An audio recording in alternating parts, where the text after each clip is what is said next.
Corona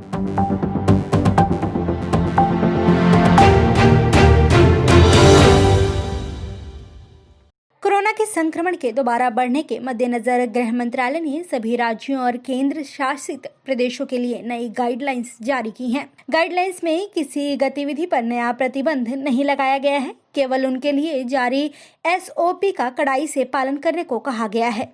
इसके साथ ही गृह मंत्रालय ने राज्यों को स्थानीय परिस्थितियों को देखते हुए विभिन्न समारोह में भाग लेने वालों की संख्या 200 से कम करने की छूट दी है, लेकिन बिना केंद्र सरकार की सहमति के वे कंटेनमेंट जोन के बाहर लोकल लॉकडाउन नहीं लगा सकेंगे। यह गाइडलाइन दिसंबर के पूरे महीने तक लागू रहेगी। गृह मंत्रालय के एक वरिष्ठ अधिकारी ने कहा कि ताज़ा गाइडलाइंस का उद्देश्य कोरोना के खिलाफ लड़ाई में अब मिली बढ़त को बरकरार रखना है।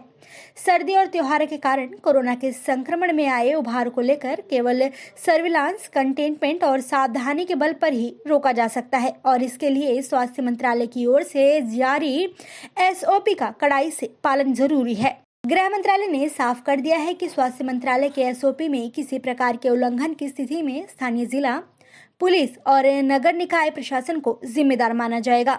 इसलिए स्थानीय प्रशासन के स्थिति के आकलन के बाद अपने इलाके में नए प्रतिबंध लगाने की छूट दी गई है। संक्रमण को रोकने के लिए गृह मंत्रालय ने स्वास्थ्य मंत्रालय के दिशा निर्देश के अनुरूप कंटेनमेंट जोन बनाने और उन्हें वेबसाइट पर दिखाने को कहा है, ताकि इसके बारे में किसी तरह की गलतफहमी नहीं रहे। इन कंटेनमेंट जोन में जरूरी सेवाओं के अलावा किसी गतिविधि की अनुमति किसी भी स्थिति में नहीं दी जा सकती है। इसमें एक एक घर के सर्वे कर कोरोना की स्थिति पर नजर रखना होगा। कोरोना पॉजिटिव के संपर्क में आने वालों की 72 घंटे के भीतर पहचान कर उनका टेस्ट कराना और उन पर नजर रखना भी गाइडलाइंस में शामिल है। कंटेनमेंट एरिया के बाहर बफर जोन में सर्दी, जुकाम से संबंधित सभी रोगियों का पता लगाकर उनके जांच की जिम्मेदारी स्थानीय प्रशासन की होगी। साथ ही गृह मंत्रालय ने सभी राज्यों को मास्क पहनने, हाथ धोने और शारीरिक दूरी का पालन सुनिश्चित करने के लिए राज्यों की ओर से की जा रही जुर्माना लगाने जैसी कार्रवाई को सही ठहराया है।